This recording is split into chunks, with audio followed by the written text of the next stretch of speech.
Hello குழந்தைகளா, இன்றைக்கி நம்ம எதை பற்றி தெரிஞ்சுக்க போகிறோம் தெரியுமா?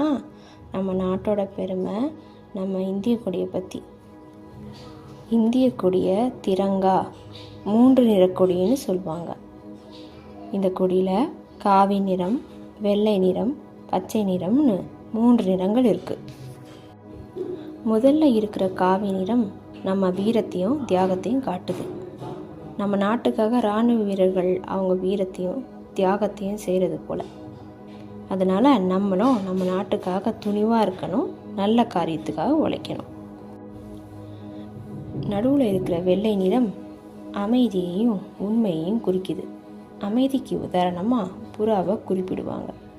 நாமளும் எல்லாருக்கிட்டேயும் உண்மையாக நல்ல மனசோடு இருக்கணுங்கிறத கற்றுக் கொடுக்குது. கீழே இருக்கிற பச்சை நிறம் வளர்ச்சியையும் இயற்கையையும் குறிக்குது.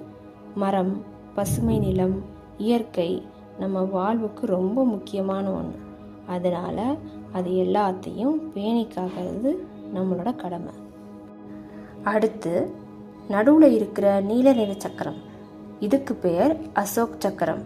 இதில் 24 அடி இருக்குது. இது நம்ம எப்போவுமே முன்னோக்கி போகணும், சோம்பேறியாக இருக்கக்கூடாது என்பதை கற்றுக் கொடுக்குது. குழந்தைகளே, இந்திய கொடியை எப்போவுமே தரையில் வைக்கவே கூடாது. ஏன்னா அந்த கொடி நம்ம நாட்டின் மரியாதை.